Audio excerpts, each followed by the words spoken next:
Bize hücrelerdeki kimyoviy moddalarni o'tdik. Kimyoviy moddalarga anorganik va organik moddalar kiradi degan edik. Anorganik moddalarni kichigidan kattasigacha aytdik. Eng muhimi suv deb aytib o'tdik va suvni vazifalari, funksiyalarini aytib o'tgandik. Endi organik moddalardan birma-bir o'rganishni boshlaylik. Bularni birinchisi qaysi organik moddani ko'rdik? Birinchisi qaysi organik moddani ko'rdik? Uglevodlar, keyin lipidlar, keyin hozir shu kun ko'radiganimiz, boshlaydiganimiz oksillar va nukleik kislotlarni ko'ramiz bugun. Xo'sh, birinchi oksillar haqida aytamiz. Oksillar aminokislotalar deb qo'ygan. Nima uchun aminokislotalar? Oksilni bilishimizdan oldin aminokislotalar nimaligini bilishimiz kerak. Chunki eslaringizda bo'lsa biopolimer deb aytgandik. Biopolimerlarga oksillar, nukleik kislotalar va uglevodlar kiradi deb aytgan edik. Shunaqami? Uglevodlarning monomeri, ya'ni polisaxarid deymiz. Uglevodlarni boshqacha qilib yirik uglevodlarni monosaxaridlardan iborat edi. Nukleik kislotalar nukleotidlardan tashkil topgan edi, oksillar aminokislotalardan tashkil topgan edi. Hujaydagi ana shu organik moddalar ichidan eng muhimlari biopolimerlarning eng muhimlarini qaysilar deb aytgan edik. Oksillar va nukleik kislotalar eng muhimlari deyilgan edi. Yog'lar va uglevodlar, ya'ni lipidlar va uglevodlar ham energiya manbai bo'lib xizmat qiladi deyilgan edi. Ana endi miqdori jihatdan eng ko'p tirik organizmlarda oksil hisoblanadi. Miqdori va ahamiyati jihatdan eng katta ahamiyatga ega bo'lgan oksil hisoblanadi. Chunki qaysiki hujayrani organni yoki hujayrani organoidlarni tarkibini ko'rsak agar, tarkibi asosan oksildan iborat. Uglevodlar, yog'lar, lipidlar ham bo'ladi, lekin asosan oksillardan iborat. Xo'sh. Ana endi oksillar tarkibida qaysidir kimyoviy elementlarni aytgan, masalan, kislorodni aytgan, vodorodni aytgan, uglerodni, foizlarni aytib o'tgan, lekin eng muhimlari ularni foizlarni e'tibor qilsangizda o'zgargan, kitobga yozilgan. Azotni foizi doimiy bo'ladi. Necha foiz degan azotni? 16%. Qolganlarni foizi o'zgarib turishi mumkin, lekin azotning foizi doimiy o'shancha foiz bo'ladi. Oltin gurt yoki fosfor ham bo'ladi deb aytgan. Chunki biologik polimerlarda buni oldingi mavzuga ba'zan fosfor va oltin gurt biologik polimerlar tarkibiga uchraydi deb aytib o'tilgan edi. 1.9% dan teparoqda. Shunaqami? Ana endi oksillar qanday tuzilgan? Birinchi polimer haqida aytib o'taylik. O'zi polimerlarning umumiga yana qaytib aytamiz. Polimerlar ikki xil bo'ladi: gomopolimer va heteropolimer. Mana tarkibi monomerlardan tashkil topgan. Mana shunday bo'g'lanib ketgan bo'ladi polimerning o'zi. Yaxshilab e'tibor qilinglar. Tarkibi kichik qismchalardan tashkil topgan poliko'p meros qism. Ko'plab qismlardan tashkil topganligi uchun. Ana shu polimerlarni biz gomopolimer va heteropolimer deymiz. Nima uchun gomopolimer, heteropolimerni hozir aytyapmiz, birinchisiga aytmaymiz. Hozir ham aytib o'tishimiz kerak, sababi mavzuning oxirroqlariga keyingi mavzularga aytilgan. Mana buning monomeri, mana bu, mana buning monomeri, mana bu deb mana shu yerning o'ziga ham aytilgan. Qaranglar. Bu shunchagina emas, davom etib ketgan. Bu yo'g'i ham qanchadir ketgan bo'ladi. Tarkibi bir xil bo'lsa agar, ana shuni gomopolimer deymiz. Tarkibi har xil bo'lsa heteropolimer deymiz. Masalan, oksillarni keyinchalik aytgan hozir 20 xil aminokislotani tashkil topgan. Ya'ni monomerlari 20 xil. Hammasi aminokislota, lekin 20 xil aminokislota. Shuning uchun oksilni gomopolimer deymiz, heteropolimermi? Tarkibi 20 xil. Heteropolimer deyishimiz uchun 2 xil yoki 3 xil bo'lsa yetarli. 2 va 3 xildan ko'p monomer bo'lsa, ko'p xil bo'lsa agar heteropolimer deymiz. Bu 20 xil, bu 20 xil aniq heteropolimer. Nukleik kislota. Nukleik kislotalar ham polimerlarga kiritilgan edik. Nukleik kislotalarning monomeri 4 xil bo'ladi. 4 xil monomerdan tashkil topgan bo'ladi. Demak, u gomopolimermi, heteropolimermi? Heteropolimer chunki 4 xil. Tushunarlimi? Uglevodlar, ya'ni polisaxaridlar, gomopolimermi, heteropolimermi? Tarkibi faqatgina glyukozadan, faqatgina ya'ni bir xil monomerdan tashkil topgan u gomopolimer. Tushunarlimi? Endi shaklchalar bilan siz o'tirmaymiz, shart emasmi? Ana 4 burchak, aylanma, 3 burchak, va hokazo har xil bo'lsa heteropolimer. Tushunarlimi? Bir xil bo'lsa gomopolimer. Polimerni tushuntirish uchun kitoblarimizga aytgan monomerni, shu bir dona monomerni A deb belgilab oladigan bo'lsak, mana shu A'larni o'zaro bog'lanishdan hosil bo'lgan. Hokazo degan tushunarlimi? Monomer deb bo'lsak, mana shularni o'zaro bog'lanishdan hosil bo'lgan va monomeri har xil bo'lgan va monomeri bir xil bo'lgan polimerlarni aytib o'tgan. Demak, oksillar heteropolimer, chunki tarkibi har xil amino kislotlardan tashkil topgan. Nuklein kislotlar ham heteropolimer, chunki 4 xil nukleotidlardan tashkil topgan bitta narsa. Oksillarning monomeri 20 xil amino kislota degan. Bor yo'g'i 20 dona amino kislotdan iborat ekan deb o'ylamanglar. U 50 ta, 100 ta, 200 ta, 300 tagacha amino kislota bo'lishi mumkin. Faqat bu 20 xil amino kislota qayta-qayta takrorlanib keladi. Tushunarlimi? Nuklein kislotalar ham. Nuklein kislotalar 4 xil nukleotiddan tashkil topgan bo'ladi. U 4 xil lekin qayta-qayta bir qancha kombinatsiyalanib millionlab nukleotidlardan tashkil topgan bo'lishi mumkin. Ya'ni 4 dona, 20 dona ekan deb o'ylamanglar, u 20 xil, 4 xil qayta-qayta takrorlanaveradi. Tushunarlimi? Xo'sh, demak, oksillar haqida gapiryapmiz. Oksillarning monomeri amino kislotalar ekan. Oksillarning tarkibida 20 xil amino kislotalar bor. Bu amino kislotalarni biz sinflanishini aytgan bu yoqqa. Ya'ni 2 guruhga bo'lgan amino kislotalarni. Hali amino kislotalarni bir qancha guruhlarga bo'lamiz. Masalan, oksil tarkibiga kirishiga qarab almashinadigan, almashinmaydigan yoki ana bu yoqqa hozir aytganimiz kitobda yozilgani halqali amino kislotalar, halqasiz amino kislotalar. 20 ta amino kislotalar kitoblarimizda jadvalga berilgan. Shuni sizlar yodlashlaringiz kerak. Nechtasi halqali, nechtasi halqasiz amino kislotalar? Chunki bizga savol beradi. Quyidagilardan halqali amino kislotalar berilgan javobni, qaysilari halqasiz amino kislotalar deb savol beradi. Halqalilar nechta ekan qaranglar. Halqali amino kislotalar. Nechta? 6 tami?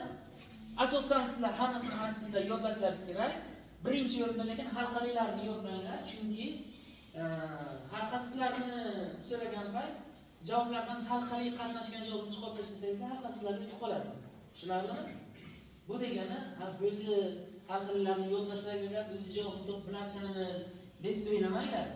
Halqasizlarni ham yodlab qo'yinglar. Sababi hozir biz javoblardan halqali amino kislotani chiqarib tashlagandan keyin bir qancha javob bo'lishi mumkin. Bu bir qancha javobga ayrimizga riboza, diztriboza degan qo'shimcha boshqa amino kislota bo'lmagan moddaning nomini yozib qo'ysalar, sizlar ishni olib ketishlaringiz mumkin. Shuning uchun halqasizlarni ham bilishingiz kerak ekan. Shunaqami? Shunaqami? Mana nima dedim hozir? Xo'sh.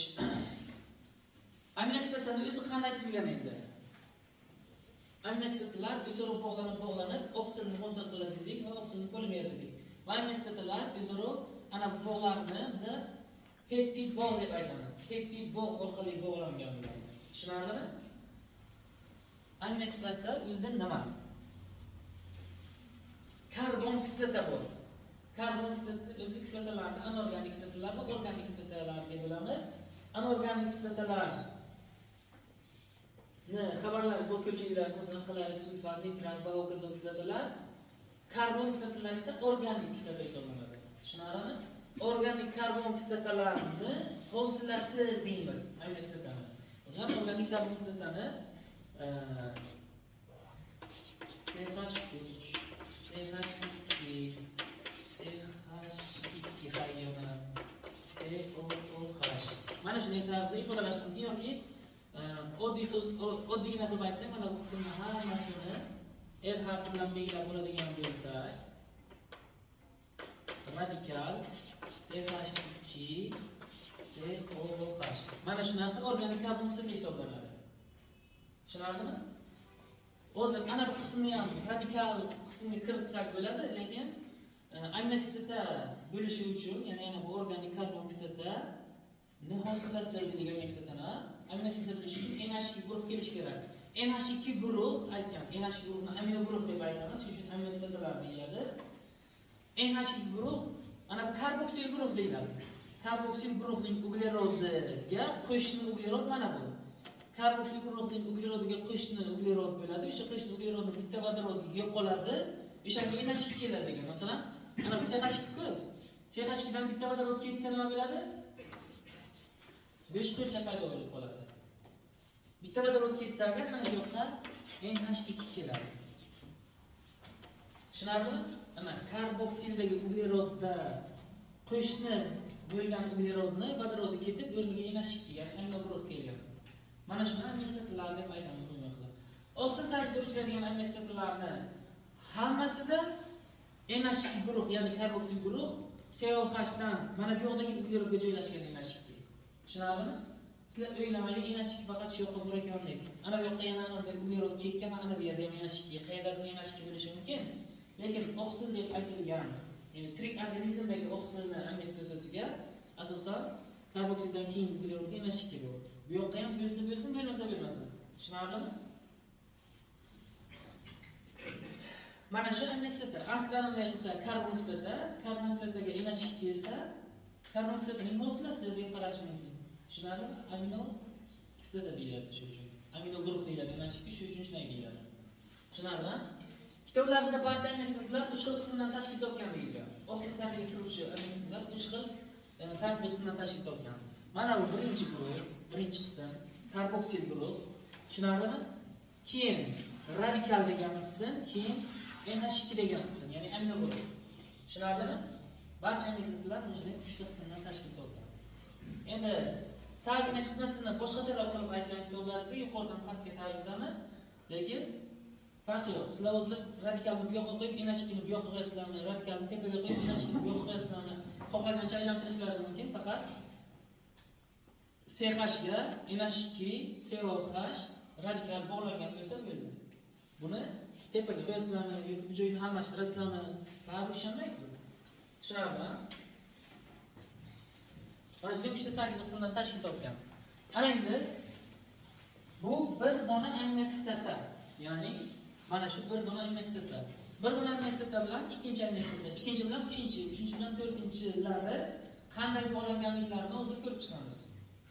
Peptid bog' orqali bog'langan deb aytilgan. Peptid bog' orqali. Peptid bog' qanday o'sib bo'lishini ko'rib chiqamiz hozir. Birinchi nazariy qismini aytaylik, qaranglar. Bir amino kislota bilan ikkinchi amino kislota qanday bog'langan? Bir amino kislotaning karboksil guruhi, ikkinchi amino kislotaning amino guruhi peptid bog' hosil qiladi deb aytdik. Endi biz uni boshqacha qilib yozamiz hozir.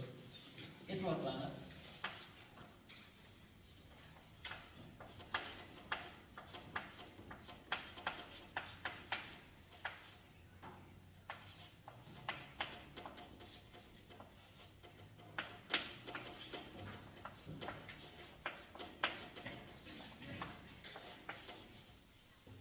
Qaranglar.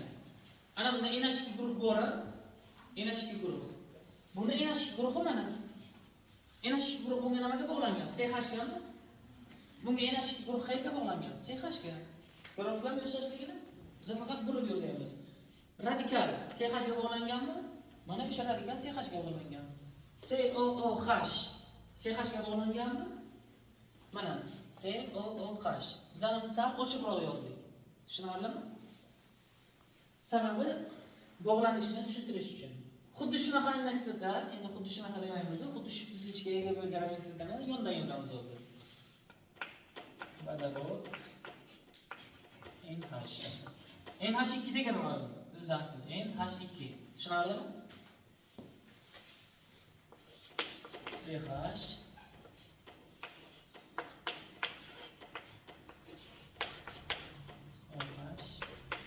radikal shtrix deb qo'yaman. Radikalni oqsil tarkibidagi yaxshilab e'tibor qilamiz. Oqsil tarkibidagi ana shu jadvallarda berilgan 20 xil amino kislotani hammasidan Mana shu radikal degan qismni olib tashlagandan keyin, hammasida 20 xil bir xil bo'lib qoladi. Chunki mana shu radikal degan qismlar farq qiladi tamom ular. Hammasida COH bor, CH ga COH birikkan, CH ga NH2 birikkan. Mana shu qism bor ekan. Radikalni shunday olib tashlasa 20 xil aminoksida hammasi bir xil bo'lib qolar ekan. Aminoksidlarni bir-biridan farq qilishining sababi ana shu radikal bilan farq qilar ekan tamom. Boshqa hamma joyga o'xshash. Tushunarlimi? Peptid bo'g'izlashini qaranglar. Bir aminoksidning karboksil guruhi. Mana bu karboksil guruhi. Ana bu amino guruhi. Amino guruh, karboksil guruh. Demak, har bir aminoksidga qaysi guruh bu? Karboksil va amino guruh bor ekan. Har biriga. Tushunarlimi? Buni ham shunday. Bir aminoksidning karboksil guruhi ikkinchi aminoksidning amino guruhi bilan bog'langan bo'ladi. Bog'lanish paytida suv ajralib chiqadi. E'tibor beramiz, qanday suv ajralib chiqadi. Bundan vodorod OH, bundan vodorod. Tushundingmi? Mana shu yerda bitta peptid bog' hosil bo'ldi deydi. Buni bu yoqqa joy yo'q, shuning uchun bundan vodorod chiqsa, bunisidan nima chiqqan bo'ladi? OH chiqqan bo'ladi. Tushunarlimi? Bundan vodorod chiqdi, bunisidan nima chiqadi endi? Tushunarlimi? Demak, aminoksidning karboksil guruhidan OH, peptid bog' hosil bo'lish jarayonida karboksil guruhidan OH chiqadi, amino guruhidan H chiqadi. Tushunarlimi? Mana shu uzilgan joydan shunday qo'lcha paydo bo'ladi, shunday bog'lanish paydo bo'ladi-da. Keyin bu ham shunday bog'lanish paydo bo'ladi. Xuddi shu tarzda shunday ketaveradi. Tushunarlimi? Yaxshilab qaranglar endi. Hozir ana bu tomonda va bu tomonni yo'q deb o'ylanglar, bor yo'g'i 2 dona aminoksidga bog'langan deb qarasa, 2 dona aminoksidga bog'langan bo'lsa, bu birikmaga nisbatan biza dipeptid deb aytamiz. Tushunarlimi? Dipeptid. Nima uchun? 2 dona aminoksiddan iboratligi uchun. Ya'ni bu peptid bog' deymiz-a? Peptid bog' bitta-ku. 2 dona aminoksidga bog'langan bo'lsa, uning peptid bog'i 1 dona bo'ladi. Lekin biz bu birikmaga nisbatan dipeptid deymiz. Aslida bitta peptid bog' bor. Nima uchun endi bitta peptid bog' bo'lsa ham u dipeptid deyiladi. Aslida aminoksidlarning tarixiy nomi peptonlar deb nomlangan. Dipepton degani bu. Qisqacha qilib dipeptid deb qo'ya qolinadi. Tushunarlimi? Demak, 2 dona aminoksidga bog'langan bo'lsa dipeptid deyiladi. 3 ta aminoksidga bog'langan bo'lsa nima deyiladi? Tripeptid. 4 ta bo'lsa-chi? Tetrapeptid. 5 ta. Ko'p bo'lsa-chi? Polipeptid. Va qachon hosil deymiz biz uni? 50 tadan 51 ta bo'lsa keyin hosil deyishni boshlaymiz. 50 ta bo'lsa ham polipeptid deyiladi. Tushunarlimi? 50 ta bo'lsa ham polipeptid deyiladi. 51 ta bo'lsa biz uni shart etishdan keyin polipeptid deb aytamiz. Hosil deb aytamiz. Tushunarlimi? Yana bitta narsani bilishimiz kerak. Dipeptidda nechta aminoksid bor ekan? Dipeptid hosil bo'lishi uchun nechta suv chiqib ketgan ekan? Ana shu dipeptid hosil bo'lishi uchun bu yoqqa qaramanglar, bu ikki chetga qaramanglar. Ana shu o'zi dipeptid hosil bo'lishi uchun nechta suv chiqib ketgan? Bitta, ikkita demaydi, ana H2O. Bitta suv chiqib ketgan, ha? Demak, ikkita aminoksidga bog'langan bo'lsa, bitta suv chiqib ketadi. Bitta peptid bog' hosil bo'lishi uchun nechta suv ajralib chiqar ekan? Bitta. Tripeptidga nechta peptid bog' bor? 3 ta. Tripeptid 1, 2, 3 ta aminoksiddan bog'langan joyi nechta? 2 tami? Tetrapeptidda 1, 2, 3, 4. Bog'langan joyini qaranglar, nechta? 3 ta. Tripeptid bo'lsa, ya'ni 3 ta aminoksid bo'lsa 2 ta, 4 ta aminoksid bo'lsa bog'langan joyi nechta? Demak, tripeptid hosil bo'lish paytida nechta suv chiqqan? Peptid bog' nechta bo'lsa, o'shancha suv chiqqan bo'ladi. Tetrapeptidda nechta bog'? Nechta suv chiqib ketgan? Xo'sh. Aminoksidlar bir-ikki uzun zanjir hosil qilish jarayonida, yaxshilab quloq solamiz. Uzun zanjir hosil qilish jarayonida 15 ta suv chiqib ketgan bo'lsa, tushunamiz a? O'sha uzun zanjirchani tarkibida aminoksidlar soni nechta bo'ladi? Nechta? Tushunarlimi? Biz hozir ana tetrapeptid demadimi? Ana shu narsani hosil bo'lishida 1, 2, 3 ta suv chiqib ketgan bo'lsa, aminokislota nechta dedim? Bitta ko'p bo'ladi. Tushunarlimi? Aminokislotaga nisbatan esa peptid bog'lar soni nechtaga kam? Bittaga kam. Tushunarlimi? Xo'sh. 100 ta aminokislotadan iborat bo'lsa, 100 ta aminokislotadan iborat bo'lsa, peptid bog'lar soni nechta bo'ladi? Yana nima 99 ta? Nima suv? Chiqib ketgan suv. Tushunarlimi? Tushunyapmizmi yo'qmi? Demak, buni hali keyingi mavzularda hozir masalasi bilan birga mashq qilib o'tamiz. Sizlar hozir bilib qo'yinglar. Aminokislotalar soni nechta bo'lsa, peptid bog'lar soni doimo aytinglar. Bittaga kam bo'ladi. Tushunarlimi? Doimo bittaga kam bo'ladi. Agar chiqib ketgan suvlar soni aniq bo'lsa, aminokislotalar soni nechta bo'ladi? O'sha suvdan bittaga ko'p. Nima teng qiladi? Hosil bo'lgan peptid bog' bilan hosil bo'lgan suv. Chunki peptid bog' hosil bo'ldimi, suv ham hosil bo'lib chiqib ketadi. Tushunarlimi? Mana shunaqa tarzda masalani aytishim mumkin. Demak, sizlar tushundingizlar. Oqsillar qachon deyiladi, qachon polipeptid, qachon dipeptid va suv chiqib ketishi, suvlar soni nechta, aminokislotalar soni nechta hal qilib bilasizlar. Shunaqami?